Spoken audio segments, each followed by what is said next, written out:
মহালক্ষ্মী হোলসেলৰ বৰ্তমান আমাৰ দুখন দোকান আছে। এখন কসমেটিকৰ দোকান, অলিফ্ৰেটিং কসমেটিকৰ বস্তুবোৰ পাই যাব। আৰু লগতে আমাৰ মহালক্ষ্মীৰ দ্বিতীয়খন দোকান হ'ল মানে গিফ্টৰ ষ্টেচনাৰী অলিফ্ৰেটিং পাই যাব। আৰু বিশেষকৈ আমাৰ ইয়াত হোলচেল দামত পায়। আৰু যিসকলে আমাৰ ইয়াত দোকানত আহিছে বা যিসকলে আমাক ছাপোৰ্ট কৰিছে তেওঁলোকলৈ মই থেংক ইউ ছ' মাছ। তেওঁলোকৰ এই অৰিহণাই আমাক আগুৱাই যোৱাত সহায় কৰিছে। আৰু যিসকলে গম পোৱা নাই তেওঁলোকক মই এটা কথা জনাব বিচাৰোঁ। মহালক্ষ্মী হোলচেলৰ বৰ্তমান পদ্মচা দোকানৰ ভিতৰতে আহি ফাৰ্ষ্ট ফ্ল'ৰত আছে। আৰু কিছুদিনৰ পিছত আপোনালোকে মহালক্ষ্মী হোলচেলৰ আমি এটা ডাঙৰ শ্ব'ৰুম ষ্টাৰ্ট কৰিবলৈ ওলাইছোঁ। আৰু এই দুখন দোকান আমি এখন দোকানত কনভাৰ্ট কৰিবলৈ গৈ আছোঁ। আৰু তলত হৈ যাব যিটো আমাৰ বৰ্তমান দোকান আছে, দোকানৰ তলত হৈ যাব।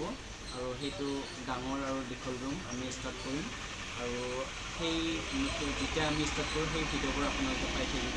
আৰু আপোনালোকে আশীৰ্বাদ কৰিব আমি যাতে আৰু আগুৱাই যাব পাৰোঁ। আৰু বিশেষকৈ যিসকলে পঢ়ি শুনি চাকৰি পোৱা নাই তেওঁলোকে নতুন ব্যৱসায় কৰিম বুলি যদি ভাবি আছে আমাৰ লগত যোগাযোগ কৰিব পাৰে। আৰু আমাৰ ইয়াত বিশেষকৈ হোলচেল দামত পাই যাব আপোনালোকে। নতুন ব্যৱসায় কৰাৰ কাৰণে এটা সুবৰ্ণ সুযোগ। তেওঁলোকে আমাৰ লগত আহক, আমাৰ লগত কথা পাতক। আৰু কোনটো বস্তু কেনেদৰে আমি বিক্ৰী কৰিব লাগে অলিফ্ৰেটিং তেওঁলোকক আমি গাইড কৰিম।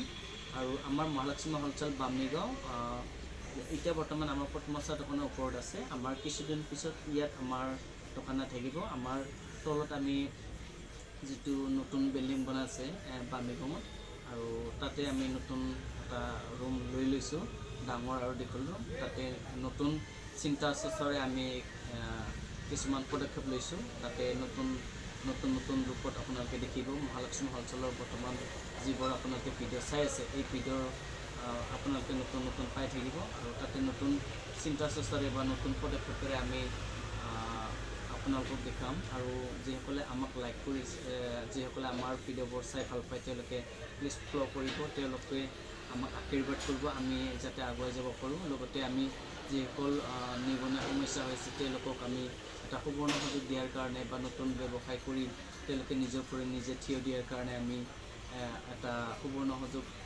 দি আছোঁ। লগতে আমি নিজৰ লগতে অইন হাজাৰজনকো যাতে আমি উন্নতিৰ পথলৈ আগুৱাই নিব পাৰোঁ এটা নতুন চিন্তা চৰ্চা। বিশেষকৈ গাঁৱলীয়া সমাজত হাজিৰা কামত কৰা মানুহখিনিয়ে যাতে অইন দোকানতকৈ বা অইন হোলচেল দোকানতকৈ কম ৰেটত আমাৰ পৰা বস্তুবোৰ লৈ যাব পাৰে। থেংক ইউ ছ' মাছ। সকলোৱে আশীৰ্বাদ কৰিম।